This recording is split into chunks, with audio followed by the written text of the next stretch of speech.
नमस्कार। राज्य शिक्षा शोध एवं प्रशिक्षण परिषद बिहार पटना में आपका हार्दिक स्वागत है। तो बच्चों, आज हम अमृता भाग 3 वर्ग 8 का चौथा पाठ प्रहेलिका पढ़ने के लिए जा रहे हैं। तो हम लोग स्क्रीन पर चित्र देख रहे होंगे। इस चित्र में प्रहेलिका क्या होता है तो समझें कि बालकों के बौद्धिक विकास के लिए गणित के समान प्रहेलिकाओं का बहुत महत्वपूर्ण स्थान। पाठ्य पुस्तकों में प्रहेलिकाओं का समावेश अत्याधुनिक समय में होने लगा है, पहले नहीं था, यह अभी शुरू हुआ है। इनमें कुछ समस्याएं दी जाती है जिनका समाधान छात्र छात्राएं अपने बुद्धि से करते हैं, बुद्धि को लगाकर करते हैं। यह कार्य समुचित बौद्धिक व्यायाम करा देता है। अन्य भाषाओं के समान संस्कृत में प्राचीन काल से ही विभिन्न रूपों में प्रहेलिकाएं प्रचलित रही हैं। कुछ प्रहेलिकाएं तो टीकाओं के बिना समझ में नहीं आती, किंतु अपेक्षाकृत सरल होती। प्रस्तुत पाठ में ऐसी 5 प्रहेलिकाएं दी गई है जिनको हम लोग देखेंगे और समझेंगे। तो पहला है रेफ आदो मकारो अन्ते वाल्मीकिरस्य गायक सर्वश्रेष्ठं यस्य राज्यं वद को असौ जनप्रिय। तो पहले इसका हम लोग शब्दार्थ देख लेते हैं। रेफ का मतलब होता है रकार, आदव शुरू में, मकारो अन्ते, मकारः धन अन्ते, मकारो अन्ते मकार अंत में हो। गायक गाने वाला या गवैया। सर्वश्रेष्ठम सबसे अच्छा, वद बोलो, को असौ कह असौ मतलब कौन वह, जन प्रिय लोकप्रिय।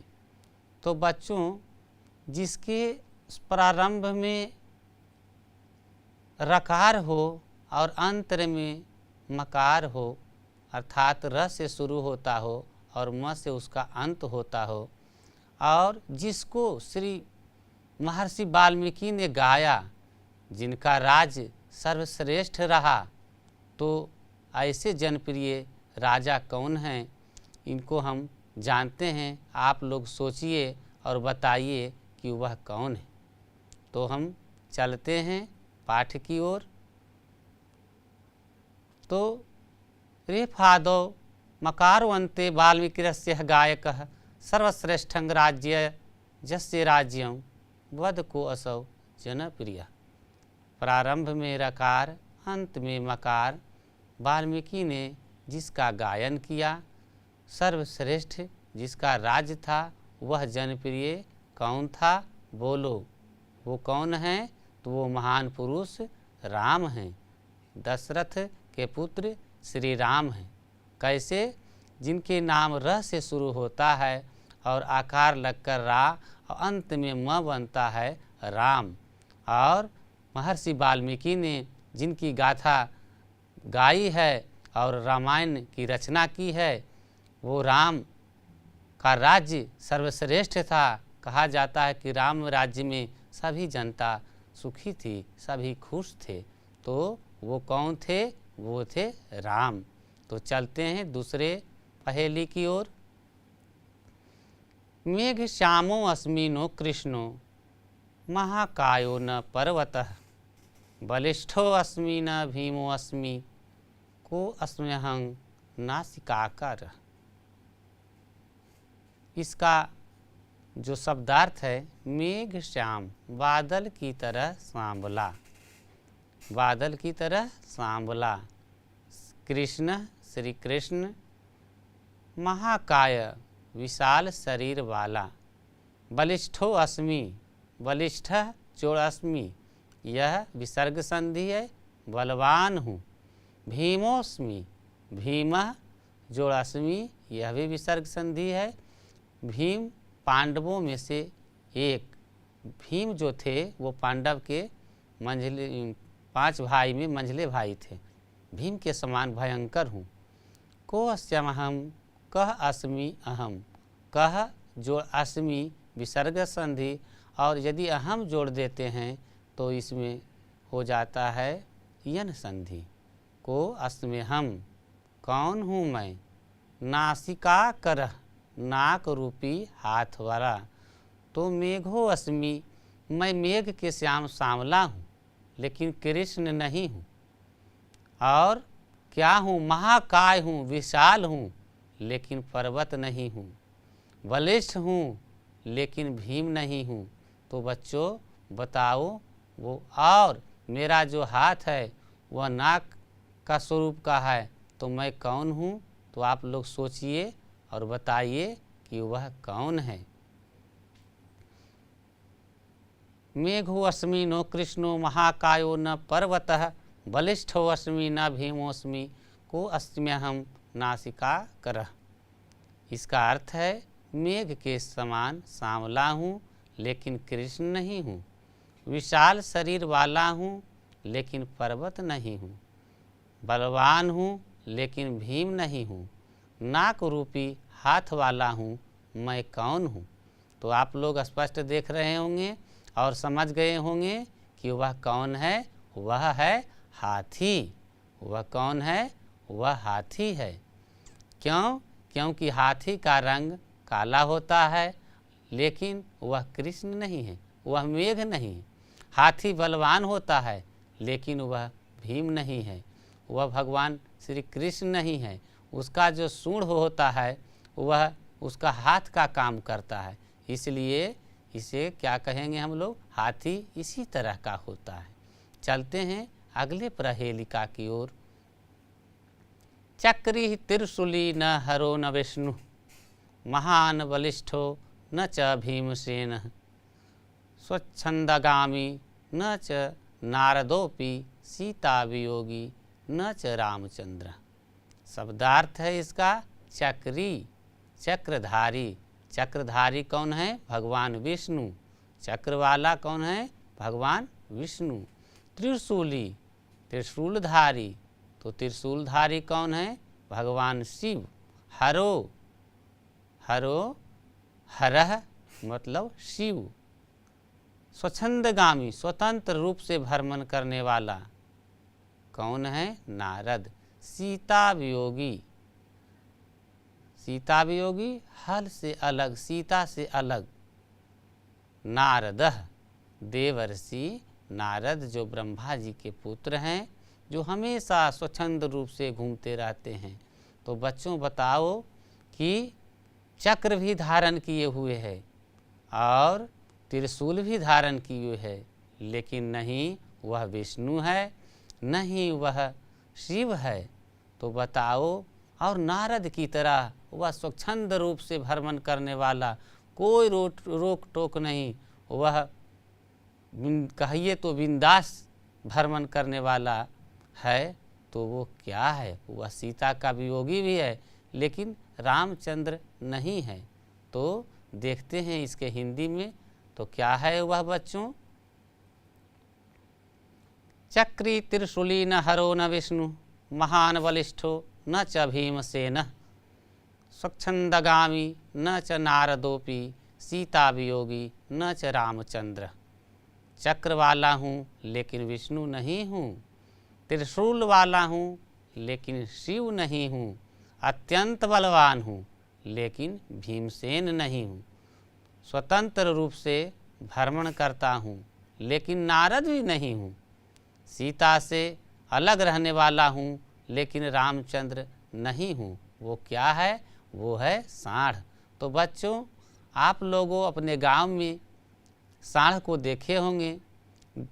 अक्सर गांव में यह देखा जाता है कि जो साढ़ छोड़ा जाता है उसे चक्र और त्रिशूल का दाग दिया जाता है और वह शरीर पर दाग लेकर के और स्वच्छंद रूप से वह विचरता है। किसी के खेत में जाए, किसी के खेत में वह खाए, कोई उसको रोक टोक करने वाला नहीं, और वह खा पी कर गाँव में भ्रमण करने वाला होता है। तो उसे हम लोग क्या कहते हैं? उसे कहते हैं साँढ़। वह क्या है? साँढ़। तो देखते हैं अब अगला प्रहेलिका। दंतैर्हीन शिलाभक्षी निर्जीवो बहुभाषक गुणस्यूति समृद्धोपि परपादेन गच्छति। इसका शब्दार्थ देख लेते हैं।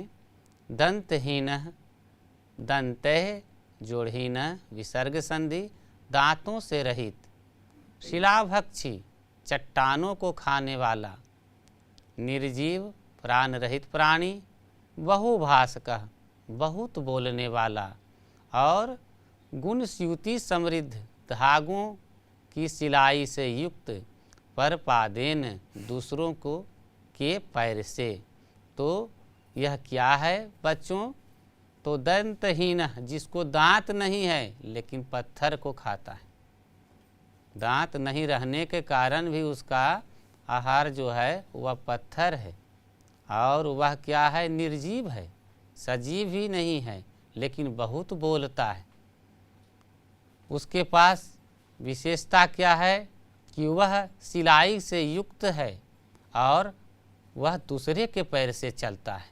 तो आप लोग सोचिए और बताइए कि वह क्या है।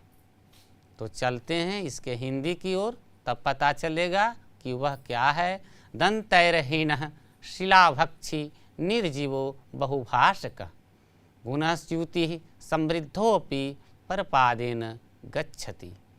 मैं दंतहीन हूँ, पत्थर खाता हूँ, निर्जीव होकर भी बहुत बोलने वाला हूँ, धागों की सिलाई से युक्त होकर भी दूसरे के पैर से चलता हूँ। तो वो क्या है? जूता या चप्पल।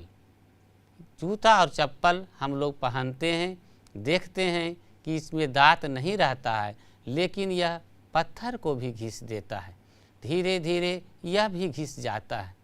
और जब इसे पहनकर चलते हैं तो खटखट की आवाज़, माने बहुभाषिकता, बहुत बोलने वाला यह है। और इसकी सिलाई जो है वह धागों से युक्त रहता है, बिना धागा के इसकी कल्पना नहीं की जा सकती। और दूसरे के पैर से चलता है।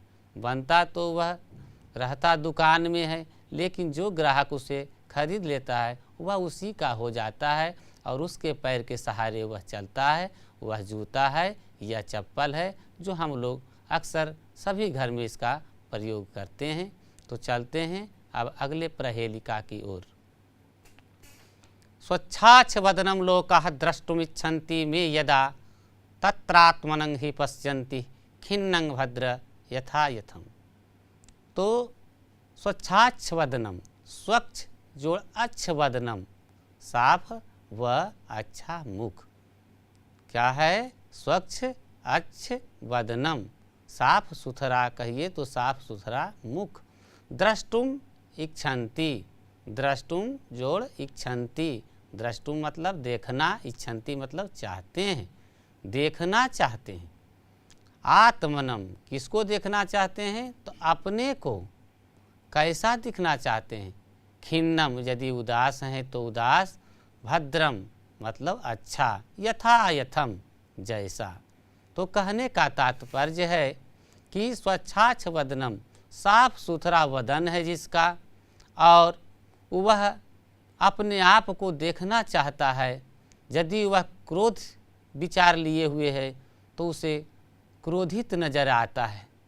वह यदि खुश है तो वो उसे खुशी का दर्शन होता है, नजर आता है। कहने का तात्पर्य है कि वह जैसा है वैसा ही नजर आता है। तो वह क्या है? तो बच्चों देखते हैं कि वह क्या है, और इसके हिंदी भी हम लोग देखेंगे। स्वच्छाच्छ वदनं लोका द्रष्टुमिच्छन्ति मे यदा तत्रात्मनं हि पश्यन्ति खिन्नं भद्रम यथा यथम।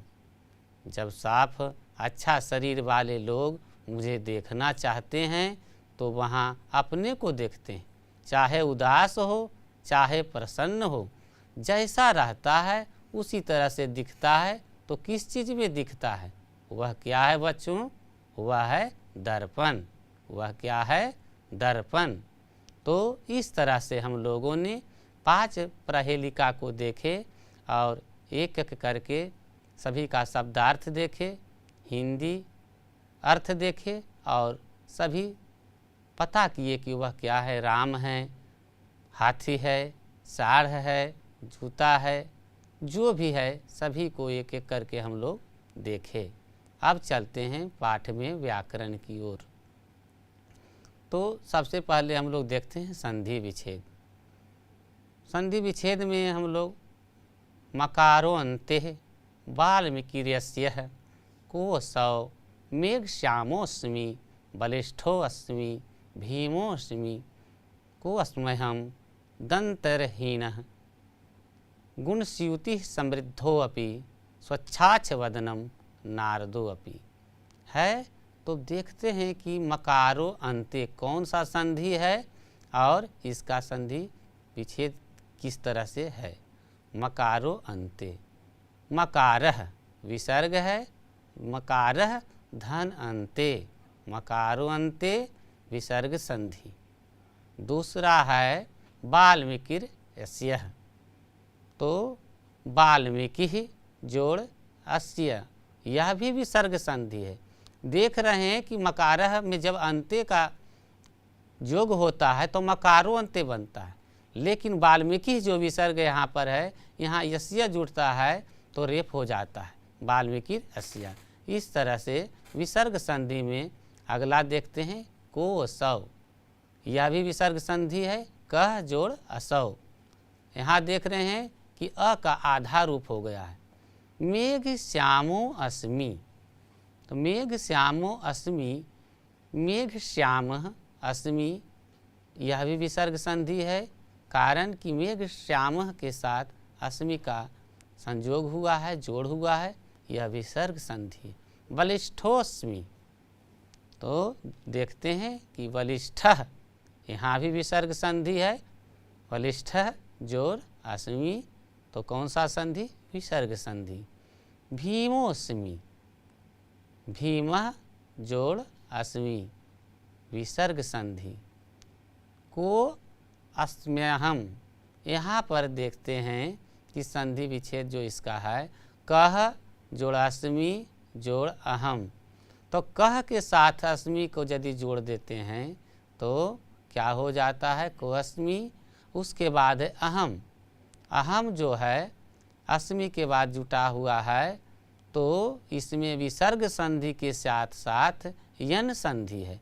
यन संधि को हम समझते हैं कि जब य और व के पहले कोई आधा अक्षर लगा हुआ हो उसे यन संधि कहते हैं। जैसे क्या है? अस्म्यहं, य के पहले म और आधा स जो है वह संयुक्त है, तो वह कौन सा हो गया? वह हो गया यन संधि। दंतहीनः, मतलब दंतै जोड़ हीनः, दंतः जोड़ हीनः, दंतैर्हीनः, यह भी विसर्ग संधि है। अगला है गुणस्यूति समृद्धोऽपि, क्या है? गुणस्यूति समृद्धः, गुणस्यूति समृद्धः जोड़ अपि, यह भी विसर्ग संधि है। स्वच्छाच्छ वदनम, स्वच्छ जोड़ अच्छ वदनम, स्वच्छ जोड़ अच्छ वदनम, स्वच्छाच्छ वदनम दीर्घ संधि। अब यहाँ देख रहे हैं बच्चों कि स्वच्छ जो है उसके बाद इसका जो जोड़ हो रहा है वह अ के साथ हो रहा है, आगे जाके छ जो है वह आकार बदल जाता है स्वच्छा। तो यदि इस तरह के आकार दीर्घ हो, ईकार दीर्घ हो, उकार दीर्घ हो, तो वहाँ पर हम लोग देखते हैं कि दीर्घ संधि। नारदोऽपि, नारदोऽपि, यहाँ नारदः जोड़ अपि, यह भी विसर्ग संधि है। तो इस तरह से हम लोगों ने देखा। आगे देखते हैं, अभी संधि पढ़ना बाकी है, तो आगे देखते हैं कि क्या है। प्रश्न, निम्नलिखितानां पदानां द्विवचनं वदतः। निम्नलिखित पदों का द्विवचन रूप बतावें। अब यहाँ है इच्छति, पश्यति, वदसि, आगच्छामि, गच्छति, भवति। तो इच्छति का रूप किस तरह से चलता है? इच्छति, इच्छतः, इच्छन्ति। पूछता क्या है? द्विवचन। तो इच्छति का द्विवचन क्या होगा बच्चों? हम लोग देखते हैं। इच्छति का द्विवचन इच्छति, इच्छतः, इच्छन्ति। क्या होगा? इच्छतः। द्विवचन इच्छतः। उसी तरह से है पश्यति, तो इसका क्या बनेगा? पश्यतः। पश्यतः। इच्छति माने चाहते हैं, पश्यति देखते हैं, या पश्यति देखता है। वदसि तो वदथः। वदसि का वदथः। यह मध्यम पुरुष का एक वचन है, उसका द्विवचन क्या हुआ? वदथः। आगच्छामि, आगच्छामि, आमि, आवह, आम, आगच्छावः। अगला है गच्छति। तो गच्छति माने जाता है, तो इसका है गच्छतः। दो जाते हैं। रामः गच्छति, राम जाता है। रामश्च मोहनः गच्छतः, राम और मोहन जाते हैं। भवति, भवति का अर्थ होता है, भवति मतलब होता है, भवति होता है। तो आगे प्रश्न की ओर चलते हैं। अधोलिखितानां प्रश्नानां उत्तरम एक पदेन लिखत। कः पशु नासिकाया शाखां त्रोट्यति। कौन वह पशु है जो अपनी नासिका से पौधे की शाखा को तोड़ता है? तो बच्चों आप बताइए कि वह कौन सा पशु है जो अपने नाक से पेड़ के टहनी को तोड़ता है? तो वह क्या है? तो देखते हैं कि वह क्या है? गजह। गजह का मतलब हाथी। हाथी एक ऐसा जानवर है जो अपने सूंड से अपना भोजन बनाता है, पानी पीता है। तो अगला प्रश्न देखते हैं। जनाः कस्मिन् स्वमुखं पश्यन्ति। लोग अपने मुख को देखते हैं। कहाँ देखते हैं? कि जैसा उनका मुख है वैसा ही दर्शन होता है। वह कहाँ होता है? जनाः कस्मिन् स्वमुखं पश्यन्ति। तो देखते हैं कि वह क्या है। दर्पणे मतलब दर्पण में। मनुष्य अपना मुख देखता है, जैसा है वैसा वह कहाँ देखता है? दर्पण में। तो अगला प्रश्न क्या है बच्चों? जनाः पादयोः किम धारयन्ति। लोग अपने पैर में किसको धारण करता है? तो बताइए, पाठ में हम लोग पढ़े हैं कि जो दूसरे के पैर से चलता है वो क्या है? तो देखते हैं कि इसका उत्तर क्या है। उपानहम् मतलब जूता। अगला प्रश्न। भीमसेनः कीदृशः आसीत्। मतलब भीमसेन के समान कौन था? तो भीमसेन के समान कौन था और वह कैसा था? बलिष्ठ, वह बलवान था। किसके समान? किसके सदृश? भीमसेन के सदृश वह बलिष्ठ था, बलवान था। तो चलते हैं फिर अगले प्रश्न की ओर। कः महाकाय अत्र वर्णितः। और विशालकाय कौन है जो यहाँ वर्णित है? इस पाठ में कौन है जिसका शरीर बहुत विशाल है? तो बच्चों आप लोग समझ गए होंगे कि इसका उत्तर क्या होगा। गजह, हाथी। हाथी क्या होता है? विशालकाय होता है। तो चलते हैं फिर अगले प्रश्न की ओर। कः जनप्रिय। पाठ में हम लोग देखे थे कि कौन ऐसे हैं जो लोगों को प्रिय हैं। तो वह कौन है कि भाई सभी को प्रिय हैं? तो देखते हैं इसका उत्तर क्या होता है। रामः, कौन है? राम।